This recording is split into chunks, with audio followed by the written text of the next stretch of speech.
And basically with our gain of 1528.24 divided by our starting cash of $23,990.49, that gave us a percentage of the week of basically 6.37%.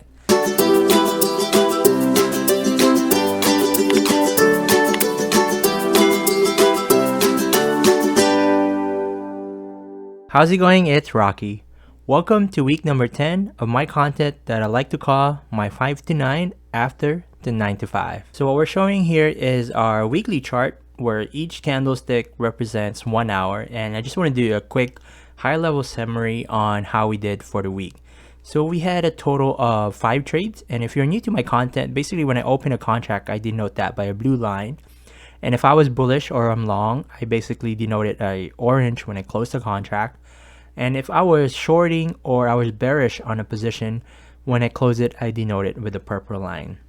So in our first trade here, it was a total of 12 contracts and I was long, and that gave us a net profit of $252.72. Our second trade here, I was again long, and this was a total of 12 contracts. And this ended up being our best trade of the week, which gave us a net profit of $661.22. And our third trade here, basically it happened within a 1 hour candle, so you can't really see the delta there, but basically with 6 contracts we shorted and we had a net profit of $144.36. Our fourth trade of the week was again another short with 18 contracts, and that was a net profit of $275.58. And our final trade of the week was a long position with 6 contracts, and that netted us $194.36. So I'm going to do 2 trade analysis this week, and on my first trade analysis, I'm going to do it on our best trade of the week, which was a net profit of $661.22.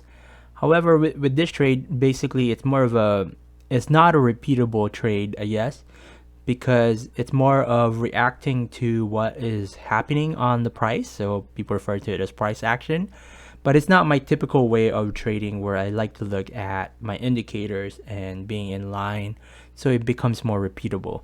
So this is one of those flip of a coin type of a trade, I guess, but since it's my best trade of the week, I'm just gonna basically discuss what was happening here. So if you look at this bearish candles here, it was pretty much a 300-point move from around 11:30 p.m. Pacific time.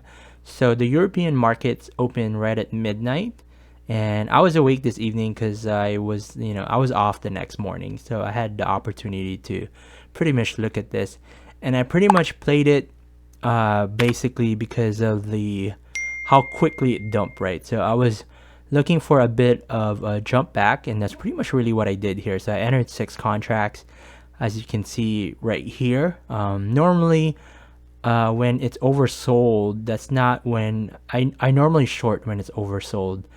So really it was more of a I guess the inappropriate way of trading, but for this one I just got lucky, right? And I got a nice profit out of it. But I went long 6 contracts at 6 at 33,008, and then another 6 contracts was added. You'll see it better on the right here.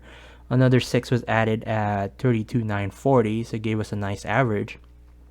And from there, it went back up, and we were able to exit 12 contracts at 33,092.50, and this trade right here gave us a net profit of $661.22.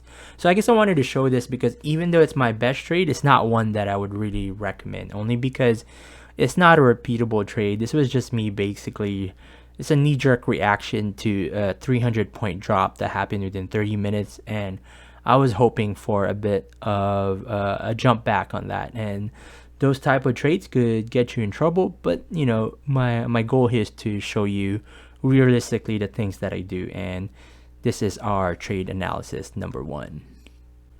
So our trade analysis number 2 here is on our trade number 5 of the week. And with this trade, it was 6 contracts going long that had a net profit of $194.36. So this is the type of trade that I like more because it's repeatable. it doesn't feel like gambling, right? Because I'm following my rules. So you might say, what are you talking about? You only made 194 on this compared to the other trade. But to be honest with you, I would rather do my trades like this because I know that I could repeat it, and all those small little gains really do add up.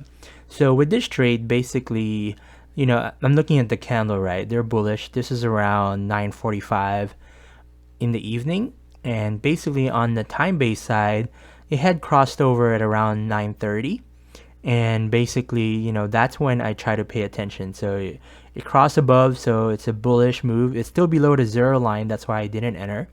And if you look on the stochastic RSI, we were on the overbought side, and that's usually when I want to be bullish. And basically, I was waiting for something of a similar sign on the tick base side. So on the tick base side, it had crossed over around that same time too, but I wanted something more that gave me a bit more confidence. And basically, when I was seeing more divergence there, and on the tick base side, more stable on the overbought side, that's when we entered with 6 contracts. And by the time I did enter, you can see that back on the time base on the MACD, we were now above the zero line. So basically, entered 6 contracts at 33,150, and then exited maybe 20 minutes later at 33,074 at 10 o'clock. And basically, that was a roughly 74 point move with 6 contracts. So that gave me a net profit of $194.36. And in reality, that's just, how I like to trade. And you may ask, why did you exit? And a lot of because, I protect myself with an OCO, and you can see here it turned flat, and that's how I was stopped out.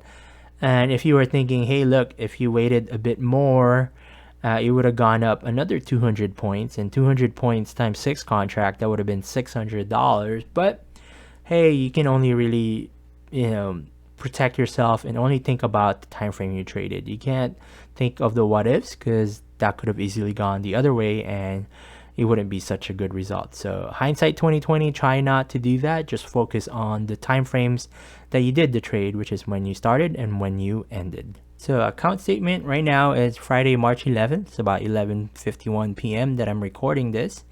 And basically, if we look at our time frame here, it's from Sunday the 6th to today the 11th.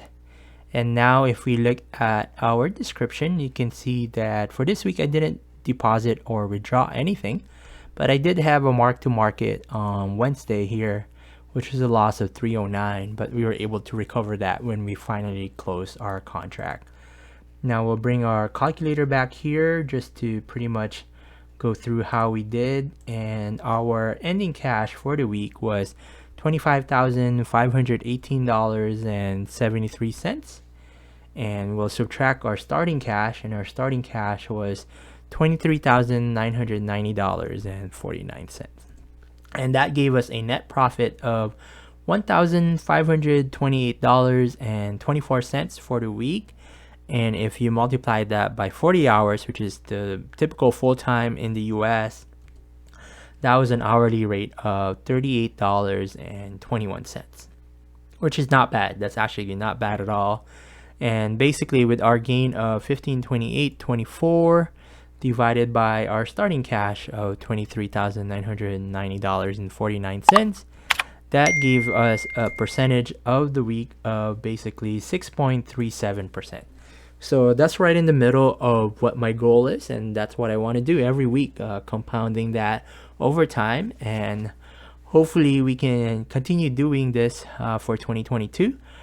So far for the year to date, we are at least we are now at $10,647.21 on our year to date net profit. And pretty much that's an ROI of 53.58%. So I'm quite happy with that. And of course, if you want to verify those numbers, please feel free to check out the checklist and see how we did every week for the past 10 weeks for 2022. Anyway, hope you like what you saw. Please do subscribe and support the channel. If you don't like what you saw, give me another chance, and hopefully you're on the next one. You like what you see. All right, have a good one.